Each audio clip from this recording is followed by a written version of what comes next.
So this morning, maybe I'm going to preach from down here, because we've got a lot of children here, and I know that they know something about this story, and I think maybe I need their help in telling it. And what does everybody think? Is that a good idea for today? All right, so let's have our prayer.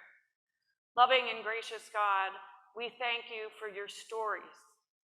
We thank you for the stories that teach us about your love. So as we hear again this familiar story of Moses in the basket, let us hear something new to inspire us to trust your love, your grace, and to participate in the ways you call us to weave baskets for salvation. And may the words of my mouth and the meditations of all of our hearts be acceptable in your sight, our strength and our Redeemer. Amen. So as you all know, we go to the lake in Minnesota every year. And when we first took our kids there, what was the first place we went? It was a lake, and we went to the Brainerd Fleet Farm. If you've been in Brainerd, you know that the Fleet Farm sells everything from what you need to milk a cow to T-shirts and coffee mugs. The Brainerd Fleet Farm. Anything you would ever need. And what did they sell there that our children needed to go into the lake? Any guesses? Inner tubes. Fishing line, inner tube. Before that, what do they need? Life jacket, that's right. So Emma got a lime green and pink one, and Caroline was just a baby, so she got one that was designed to keep an infant's head above the water. Parents, you remember those or have one? So we got the life jackets, and we got the very, very, very, very best ones, right? The highest grade ones that they sell. Even the dog got a life jacket. Everything. And still, I was nervous when my kids got in the water. So I can imagine, maybe a little bit, what Moses' mother felt when she made that basket. And she did everything she could to make it safe. She covered it with a sticky tar. And she placed it only in the shallow part of the river. But how must she have felt? Nervous. But then, we have to remember that she had faith. Risky, hard faith. And I believe for our children today, for all of us today, we need to tap into some of that. So, we only heard the second half of this story. And I wonder if some of the kids or some of the adults can tell me what happened that Moses' mother had to put him in a basket and put him in the river. It's a scary story, so be careful, right? What happened? Anybody remember? Baby boys. The baby boys, that's right. A king that did not know the history of the Hebrew people and how wonderful they were, came into power, and he got afraid of all those Hebrew people who were his slaves. And he went a little bit crazy. And he ordered that the baby boys would be thrown into the river. It's a very terrible story. And it makes us very sad. So, Moses' mother knew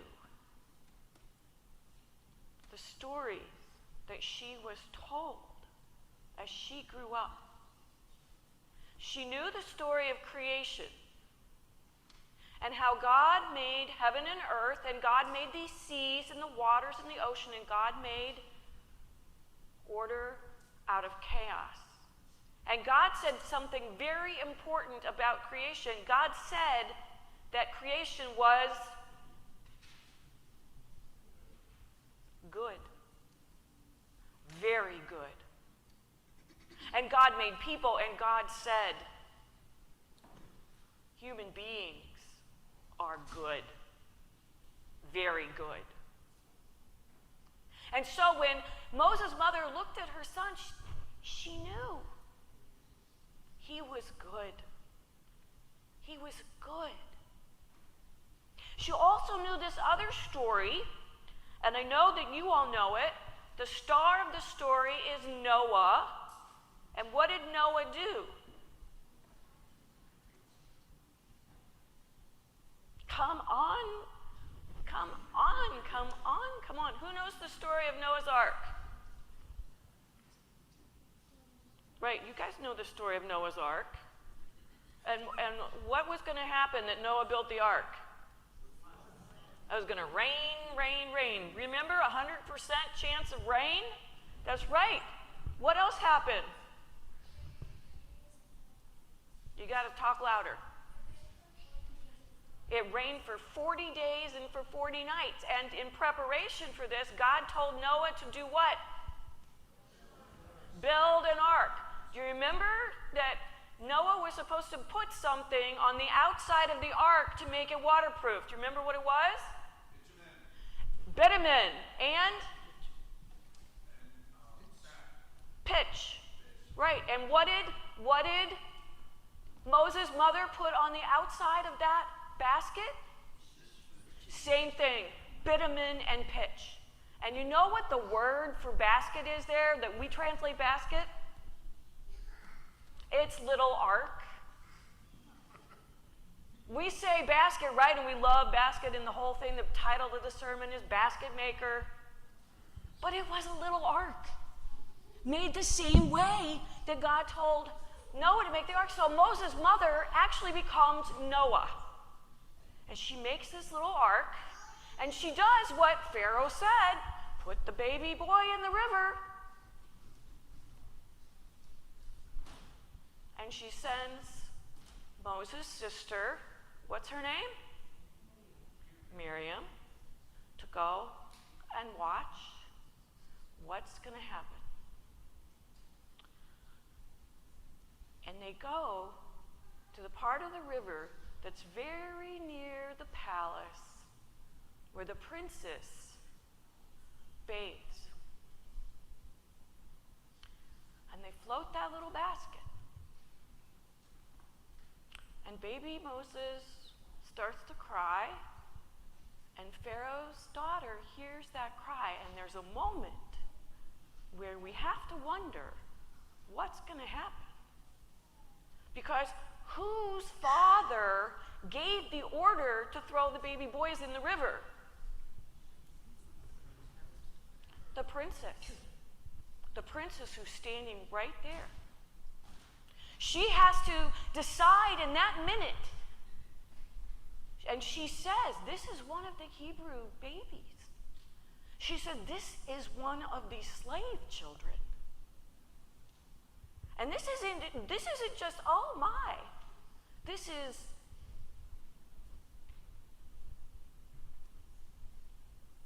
oh, what am I going to do?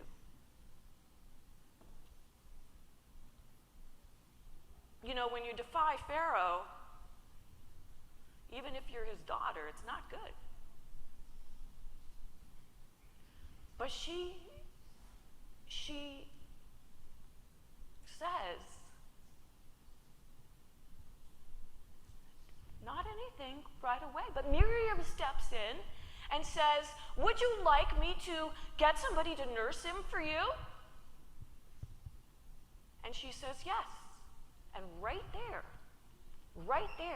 is that moment where three women conspire to believe in God. And Miriam takes Moses back to his mother. And she gets paid to nurse him. And then she does have to send him off to the palace, where he becomes the person perfectly raised to free the Hebrew slaves.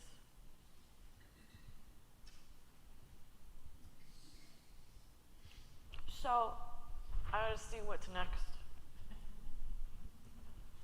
I think I know.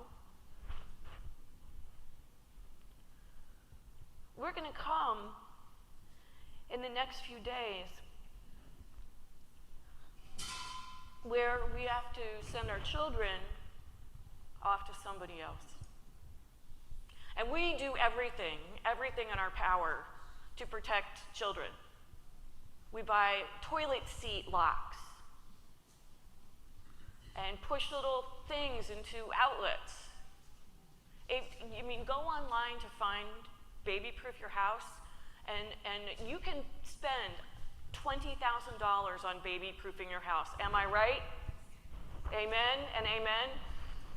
And then if our children are older, we'll do everything to get them driving lessons and make sure we have side impact airbags on our car. It's not just our children, it's our grandchildren and our nieces and our nephews. We'll do anything to protect them. Still, we have what Moses' mother had, and we have a community of faith. We have stories that we've been taught. We have faith. Our world can be really frightening.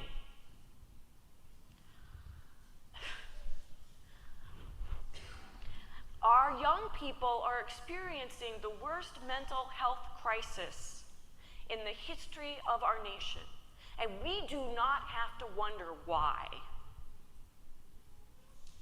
I know when I was growing up, we did the whole desk thing.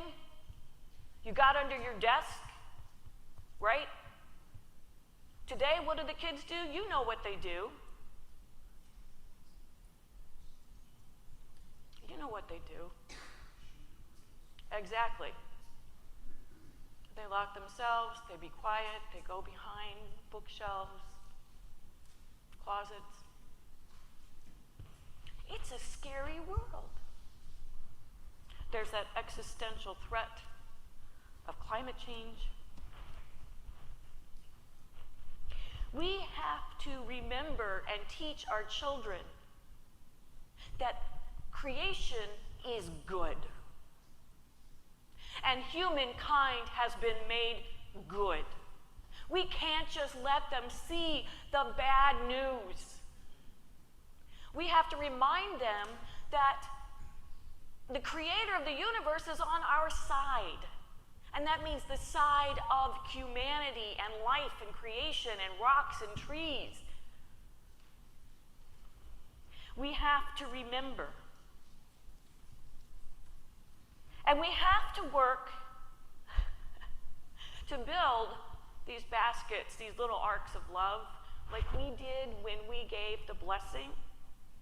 We kind of were like weaving a little bit our arms, our blessing, our love over these children.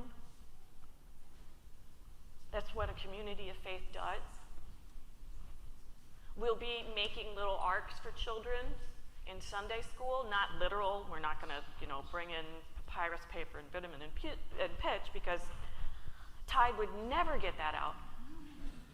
But the stories and the way that we make little sheep with cotton balls and crosses with popsicle sticks, that's part of weaving together the little arc of faith, the basket. And the pieces of that basket are all around you. In our Sunday school teachers and in the people who love you and care about you in the church, we all make a basket for each other. That's what community, faith is.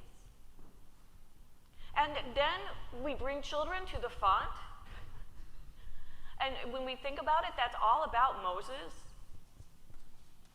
We reenact. Moses went through the water. And love pulled him out. Our kids go through the water. And the God of love pulls him out. And that's just the reminder of the spirit in which we live, that real spirit that goes with us. We have to keep looking for Pharaoh's daughters. And we have to be Pharaoh's daughters and sons, making the baskets. People are starting to rustle a little bit here, so that tells me, Molly, you got to kind of like move on. Our church is really good at making little arks and baskets, especially for people who are very vulnerable. Those are the refugees. And I have the names of the children that we have built arks around. Adnan and Rud, who came to us from Syria, from a war in Syria. We've woven a basket around Henry from Guatemala, who came, separated from his mom and dad at the border. The Woodworth family took him in. Now he's going to BCC as an honor student. Right now, we have a basket we have built around Mawa and Bahir and Zahir and Donya, who have come to us from Afghanistan in that terrible day when Kabul fell. All of them were kind of like thrown overboard, right?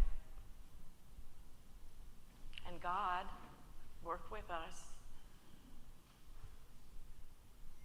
to be princesses and princes, to use our power and status and privilege to rescue them.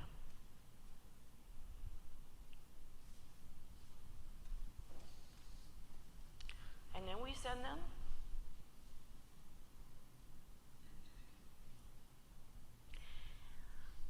it's not just what we have done, but if you look at your life, I would bet that some of you can remember the parts of the basket that held you when you were growing up. I bet you can remember Miriam's, the princesses, all the basket weaving that God made around you.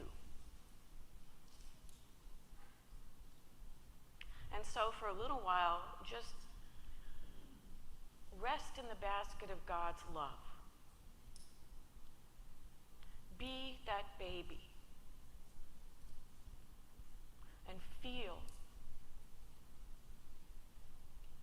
what it's like to be held in love and faith.